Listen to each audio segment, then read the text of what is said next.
They walked into one of the most expensive boutiques in Paris, looking like perfect clients.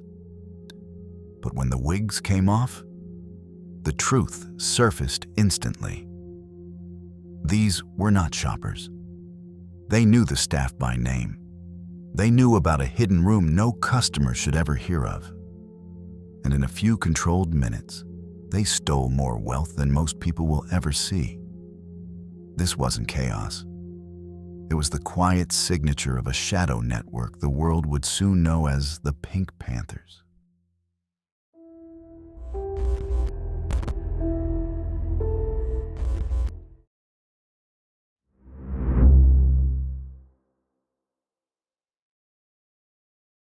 It started like any other winter evening on one of the most expensive streets in Paris.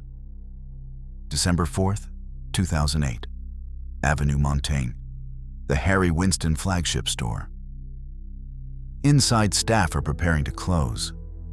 Outside, 4 women arrive at the door. Long blonde wigs, designer coats, perfect makeup. The guards buzz them in. They look like clients. They sound like clients. Then everything changes. The wigs come off. Guns come out. A hand grenade flashes in the light. The clients call the staff by their first names. They know who runs the safe. They know where the most valuable stones are kept. They even know about a hidden storage room upstairs. In minutes, the showcases are smashed. Employees are ordered to the floor. Diamonds, rubies, and emeralds disappear into bags. When the thieves walk back out into the Paris night, they leave almost nothing behind. Police will later estimate the value at up to 85 million euros. The biggest jewel robbery in French history, and one of the last great heists of the old luxury world. Investigators believe the crime was not just a standalone job. It was the climax of a global campaign, pulled off by a loose network of ex-Yugoslav thieves that Interpol gave a nickname straight out of a movie: the Pink Panthers.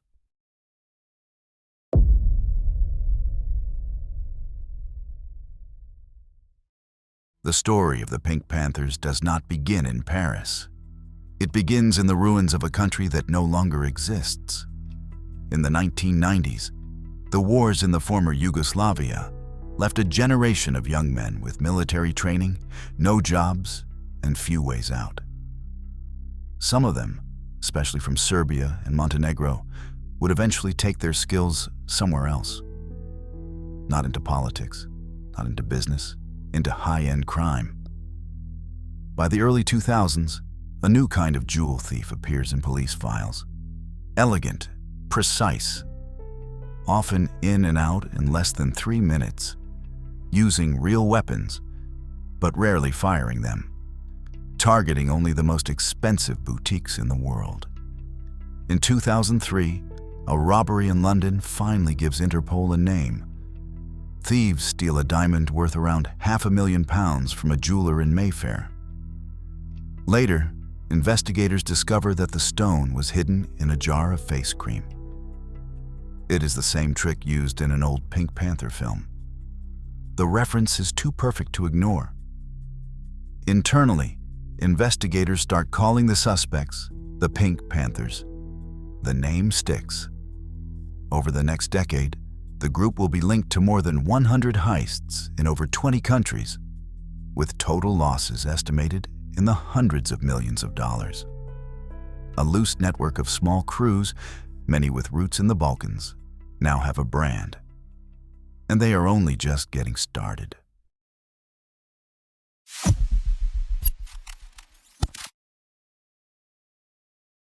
From the outside, Pink Panther heists look like chaos. Glass exploding, people screaming, cars smashing through doors. Up close, they are something else. They are choreography. According to investigators, the Panthers operate more like a professional service than a single mafia clan. They study a target for weeks. Where the cameras are, where the alarms are, how long it takes police to arrive, which cases hold the biggest stones, In some robberies, they even prepare the street. Before one job in France, they allegedly painted a nearby bench so nobody would sit there and accidentally watch them work. They choose people for specific roles: drivers, lookouts, inside men and women, document forgers waiting far away. When the day comes, the actual robbery is only the visible part. The real work is in the months before and the days after. Planning, extraction, disappearing. Money laundered into apartments, cars, businesses back home. To the public, they are a gang with a cute nickname. To the luxury world, they are something scarier. Proof that the glamour around diamonds is only as strong as the weakest lock on the door.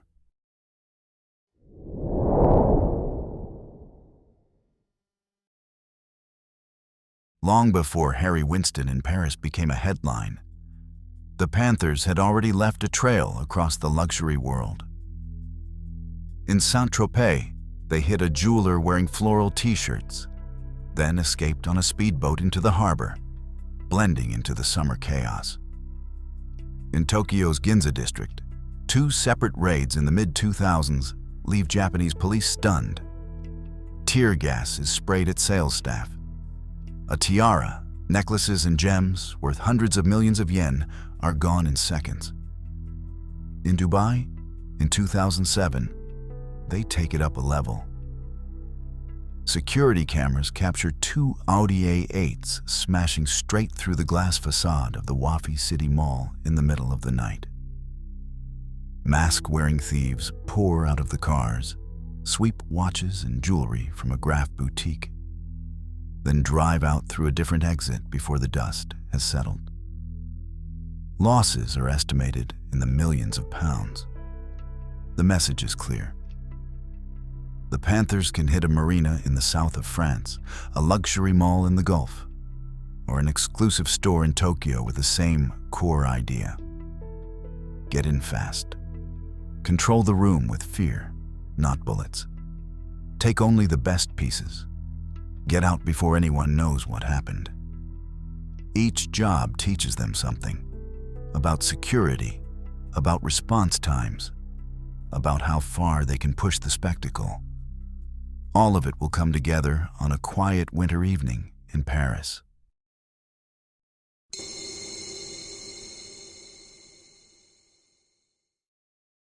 By the time the Panthers walk into Harry Winston in December 2008, it is not their first time inside. A year earlier, in 2007, armed robbers had already targeted the same boutique. They arrived in daylight, used guns, and left with tens of millions in jewels. Press reports and later investigations linked that earlier job to the same Balkan network. Loss estimates hover around $30 to $40 million. For Harry Winston, the 2007 robbery is a shock. Security is tightened. Procedures are reviewed. But for the Panthers, if they are indeed behind it, that first raid is something else. It is reconnaissance, a real-world test of security, a way to measure staff routines under stress, a chance to see which safes are opened, which are left untouched, and how quickly the police arrive.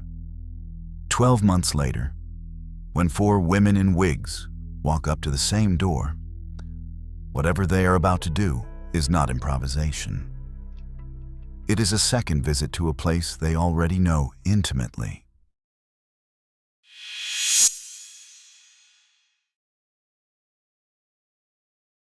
It is just after 5:30 in the evening when 4 people approach the boutique on Avenue Montaigne. 3 are dressed convincingly as women. Blonde wigs, designer coats. They look like they belong on that street.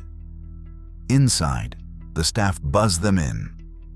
What happens next is fast and controlled. Wigs come off. A .357 revolver appears.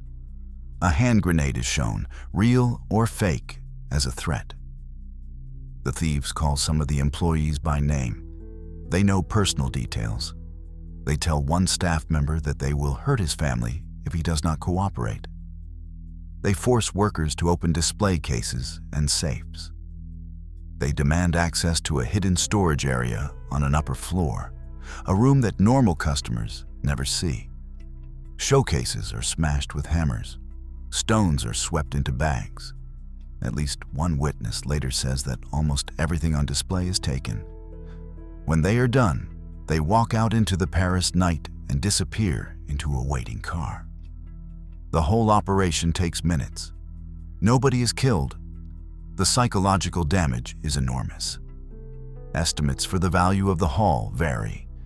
French jewelers' associations put it around 80 million euros.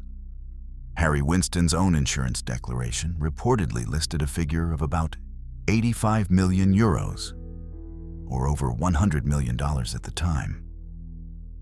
Together with the earlier 2007 robbery at the same store, the combined losses are later put at over £70 million in some accounts. In a single address, on a single Paris street, the Panthers have done what many thieves can only dream of. They have emptied a king's ransom in stones from one of the most famous names in jewelry. And once again, they are gone.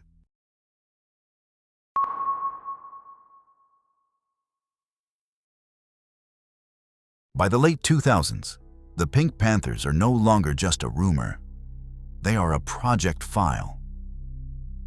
Interpol analysts connect robberies in Monaco, London, Tokyo, Dubai, Switzerland, France, and the United States.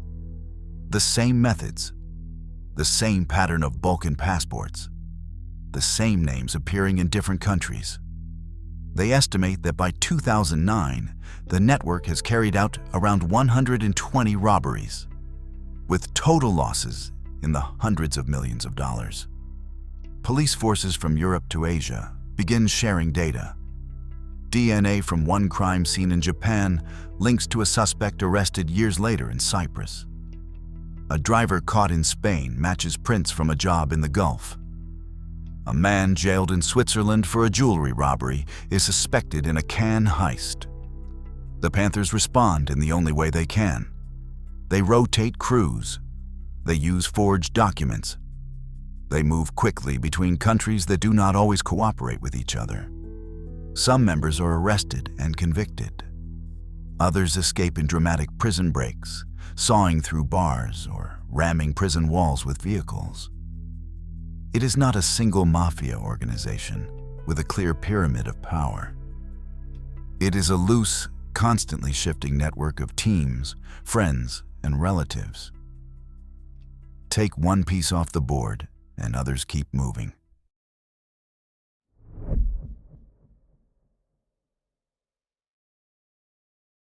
After Harry Winston, the jobs do not stop. In August 2009, two sharply dressed men walk into a Graff store on New Bond Street in London. They use what appears to be professional makeup to alter their faces. They leave with watches and diamonds valued at tens of millions of pounds. In 2013, at the Carlton Hotel in Cannes, a single gunman walks into a Leviev diamond exhibition and walks out with stones and watches eventually valued at more than $130 million. French media immediately ask the same question. Was this another Pink Panther job? Not every spectacular heist is definitively linked to them. Some robberies are copycats. Others are entirely separate crews. But the mythology is now bigger than any one case. Anytime a boutique is emptied in seconds, anytime a car smashes through a glass facade, anytime diamonds vanish from a Riviera hotel, one phrase appears in headlines: Pink Panthers. For investigators, that brand is a headache. For the thieves, it is a strange kind of protection. If everyone blames the same mythic group, it becomes harder to see who is actually responsible for what.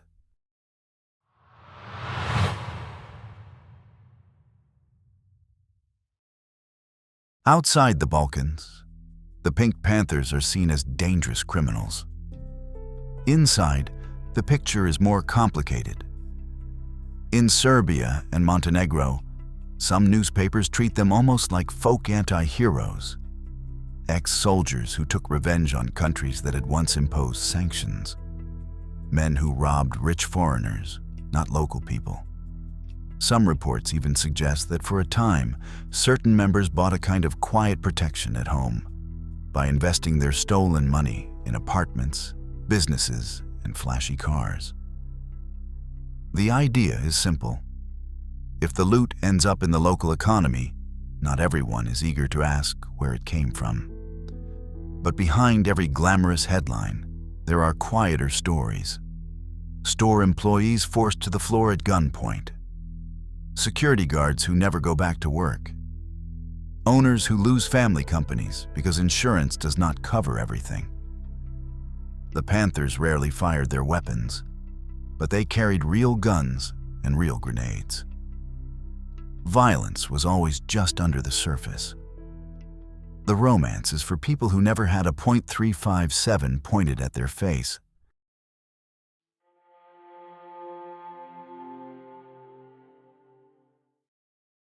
The Pink Panthers did more than steal. They changed how the luxury world thinks. High-end jewelers and watch brands responded with thicker glass, double-door entrances, private viewing rooms, and backroom safes that never opened during business hours. Insurance premiums climbed. Some houses quietly pulled their most valuable pieces from public windows.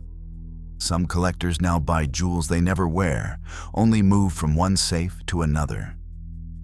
For police, the Panthers forced a new kind of cooperation. Interpol built dedicated files. European and Middle Eastern forces began comparing DNA, camera footage, and passport data with more urgency. For the public, their story raised other questions. What does it say about a world where a small group of ex-soldiers can finance comfortable lives by stealing a few minutes of someone else's wealth? What does it say about a system where a single boutique window can hold more value than entire city blocks back home? The Panthers did not invent inequality. They exploited it, one robbery at a time. From Saint-Tropez marinas to Tokyo's Ginza, to a quiet winter evening on Avenue Montaigne, the Pink Panthers turned the world of high jewelry into their own private hunting ground. They were not hackers. They did not need complex code. They used timing, planning, and the simple truth that in every glamorous boutique, there is always a moment when human beings feel safe. For a few minutes, they took that feeling away. Most of their biggest jobs were insured. Some of the stones were eventually recovered. Many were not. Some Panthers are still in prison. Others have escaped. Many have simply disappeared into quiet lives. What remains is a legend of ex-soldiers from small Balkan towns who walked into the brightest, richest streets on earth and proved that even behind the thickest glass, luxury is never completely safe. If you want to keep exploring the world where glamour hides risk, where status becomes a target, and where the price of a jewel is never just its weight in carats, subscribe. This is The Lux Chronicles, and this was the story of the Pink Panthers.